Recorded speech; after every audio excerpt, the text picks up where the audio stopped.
Fala galera, já que eu demorei 25 minutos para fazer um vídeo, espera um pouco. Antes da gente assistir a história do Ronaldo Fenômeno, a gente vai dividir em 4 partes, tá bom? E vai ficar bem estranho, vai. Mas eu vou dividir em 4 partes, tá? Para dar tempo de tudo. Você traz a confiança e a gente traz a raça em campo. Quem que some não te abandona. Chamado de Ronaldinho, depois do Mundial de A história do futebol brasileiro pode ser contada por nós do ponto de vista de quem é privilegiado. Durante a maior parte da história desse esporte fantástico, fomos a nação que mais foi presenteada pelos deuses do futebol com grandes jogadores. Mas nesse jogo bonito, existem diferentes classes para se referir aos chamados bons de bola. Existem os grandes jogadores, existem os craques, existem os fora de série, os gênios da bola, existe o fenômeno. Sim, não os, porque fenômeno só existe um. No vídeo de hoje da série Craques Eternos, nós vamos contar com detalhes a história de Ronaldo, o fenômeno, um dos maiores e melhores jogadores do futebol mundial e ídolo eterno da seleção brasileira.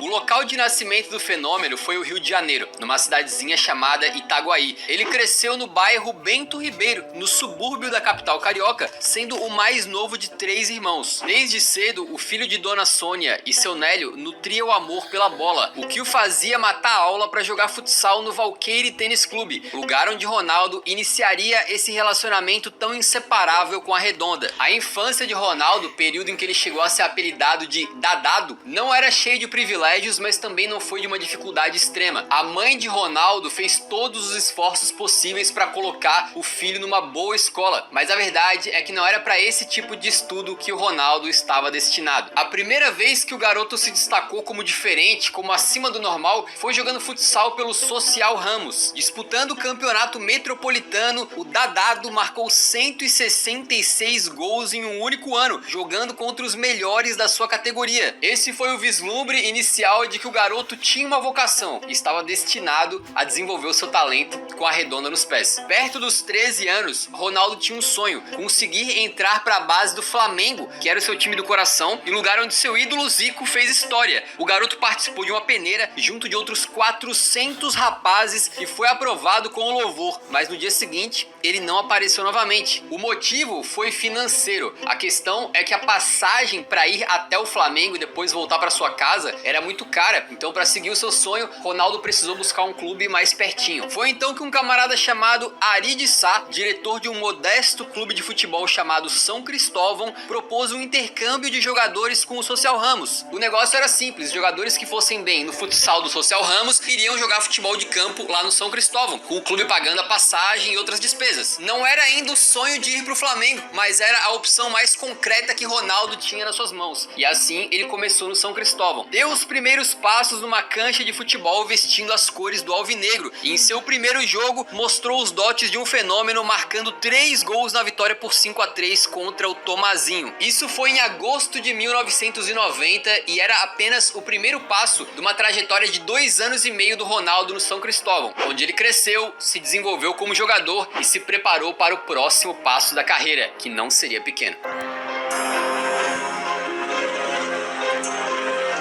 Aos 15 anos de idade, em 1992, os empresários Alexandre Martins e Reinaldo Pita puseram as mãos no passe de Ronaldo, pagando cerca de 7,5 mil dólares ao São Cristóvão por ele. Valor que pode ser considerado baixo até pra época, considerando o talento do Ronaldo, mas a gente tem que pensar que o São Cristóvão, como um time pequeno, era obrigado a vender seus jogadores para conseguir se manter saudável financeiramente. Nessa época, Ronaldo chegou até a ser convocado para a seleção brasileira sub-17, onde ganharia muita notoriedade por por marcar 8 gols e ser artilheiro do sul-americano da categoria. Isso facilitou que algum clube pusesse confiança na contratação do garoto. Posteriormente, o empresário Reinaldo contou como foi o processo de venda do diamante que eles tinham em mãos. O primeiro clube que falei do Ronaldo foi o Botafogo. Eu liguei para um diretor conhecido que se motivou, mas não deu atenção. Nessa época, levamos o Valber para o São Paulo. Era um clube organizado há muitos anos, tinha um diretor muito competente. Falamos do Ronaldo, mas eles não contrataram. Não houve acerto financeiro com eles. O Cruzeiro topou pagar o valor e levou. Às vezes não tinham as informações. Um jogador do Rio de Janeiro, jogando no São Cristóvão. Apesar de ter sido formado lá, Ronaldo nunca chegou a fazer um jogo profissional pelo São Cristóvão, o que não impede de maneira nenhuma o clube de ter um grande orgulho de ter sido o local onde Ronaldo deu seus primeiros passos. Como é possível ler de longe na arquibancada do estádio deles, que ainda por cima leva o nome de Estádio Ronaldo Luiz Nazário de Lima. O Cruzeiro então foi o clube que teve o privilégio de alçar Ronaldo para o futebol profissional. Com 16 anos, ele fez o seu primeiro jogo no dia 25 de maio de 1993. Ô, meu maravilhoso, muito obrigado, gatinho gostosinho.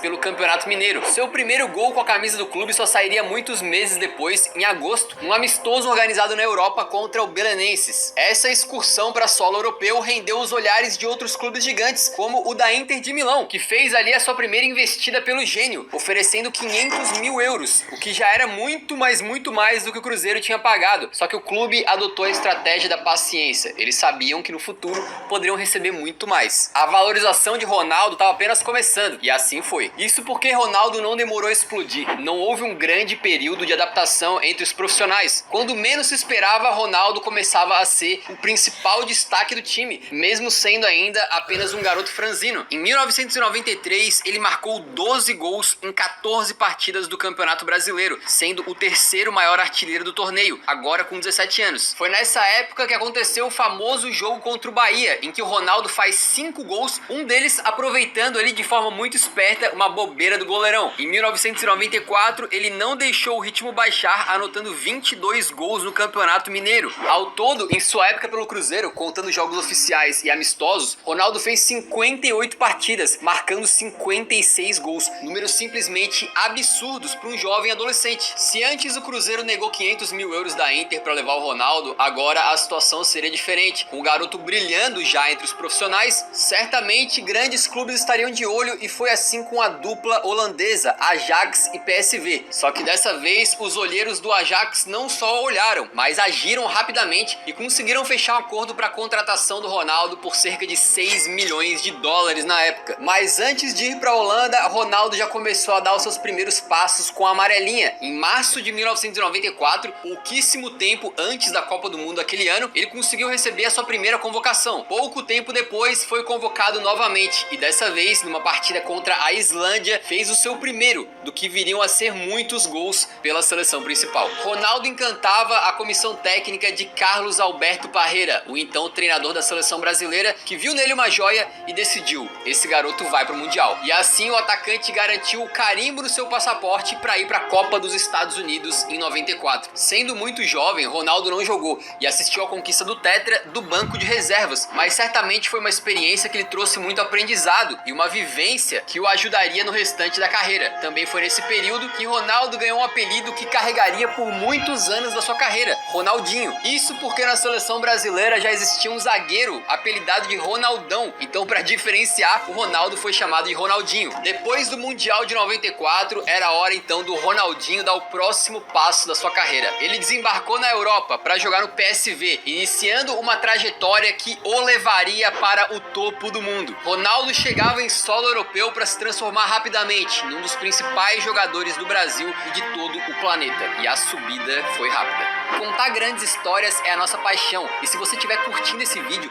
que dê um apoio para o nosso trabalho, mas também para acompanhar os...